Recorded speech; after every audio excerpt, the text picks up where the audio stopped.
बिस्मिल्लाहिर्रहमानिर्रहीम। अस्सलाम वालेकुम। कुकिंग विद मोनी के साथ मैं हूँ मोनी अरशद। अल्लाह ताला आप सबका हामी नासिर हो।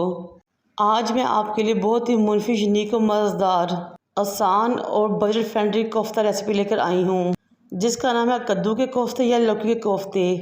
मैंने 2 अदद कद्दू लिए, उनको धो लिया और छील लिया। वज़न में तकरीबन ये आधा किलो से कुछ ज़्यादा थे। इन दोनों को मैंने कद्दूकशी मोटे वाले सुराखों से या साइड से कद्दूकश कर लिया। कद्दूकश करने के बाद मैंने इसमें हाफ़ टी स्पून नमक डाला और अच्छे तरीके से मिक्स कर दिया। नमक डालने का मकसद ये है कि कद्दू में अच्छे तरीके से नमक मिक्स हो जाए और पानी छोड़ दे, ताकि जब हम कोफ्ते बनाएं तो वो खुले नहीं। तकरीबन 15 मिनट तक हमने कद्दू को एक तरफ रखना है। दूसरी तरफ दूसरे बोल में हम इसका मसाला या मिक्सचर रेडी करते हैं। एक मीडियम साइज़ का प्याज लेकर उसको फाइन चॉप कर लिया, 3 अदद हरी मिर्चें और 1 इंच अदरक का टुकड़ा लेकर उसको भी फाइन चॉप करके इसी बोल में डाल दिया। नमक लगा कर रखने से कद्दू ने बहुत ज़्यादा पानी छोड़ दिया था। अब हाथों की मदद से या किसी कपड़े की मदद से आप कद्दू को अच्छे तरीके से निचोड़ लें। ये देखिए, आपको नज़र आ रहा होगा कद्दू ने कितना पानी छोड़ दिया है। अब हम इसमें हाफ़ टी स्पून नमक, half teaspoon red chilli powder, थोड़ी सी हल्दी, हाफ़ टी स्पून धनिया पाउडर शामिल करेंगे। फिर मैंने 1 कप भर के बेसन लिया और आधा बेसन इसमें शामिल कर लिया और अच्छे तरीके से मिक्स कर लिया। आपने इसमें पानी का एक ड्रॉप भी यूज़ नहीं करना।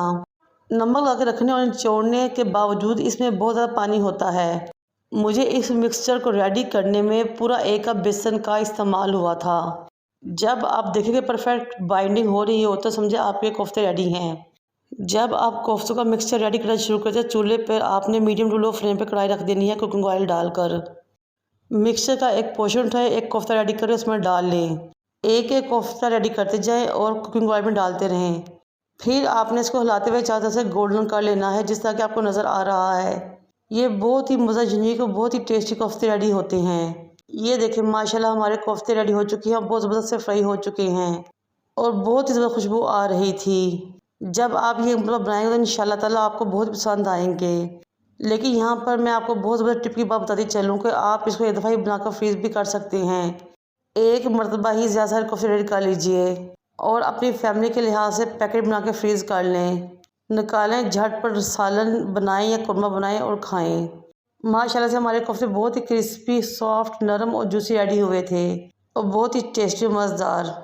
अब हम इसका कोरमा रेडी करते हैं। उसी ऑयल में से मैं थोड़ा सा ऑयल साइड पर निकाल दिया, उसमें एक दरमियानी साइज़ का प्याज फाइन चॉप करके डाल दिया, उसको लाइट गोल्डन कर लिया।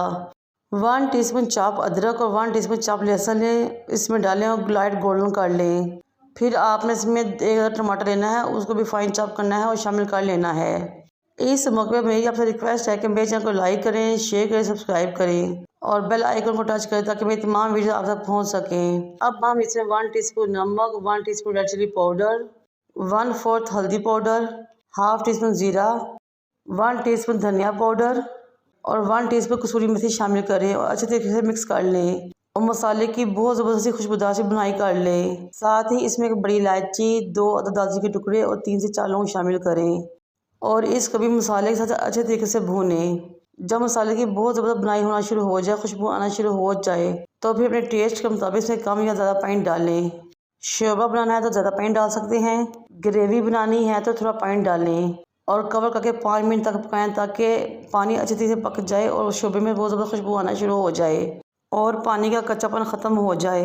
अब हमारी ग्रेवी बिल्कुल रेडी है। इसमें शामिल करेंगे बारीक कटी हुई हरी मिर्चें, हाफ़ टी स्पून काली मिर्च का पाउडर और थोड़ा सा हरा धनिया और इसके नीचे फ्लेम को ऑफ़ कर देंगे। मैं आपको 2 तरह से इसकी सर्विंग बताऊँगी।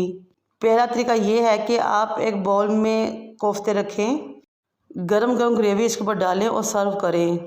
दूसरा तरीका यह है कि आप जिस बर्तन में शोरबा रेडी कर रहे हैं, शोरबा रेडी होने के बाद उसमें ही कोफ्ते डाल दें और दम पे रख दें 2 से 3 मिनट के लिए।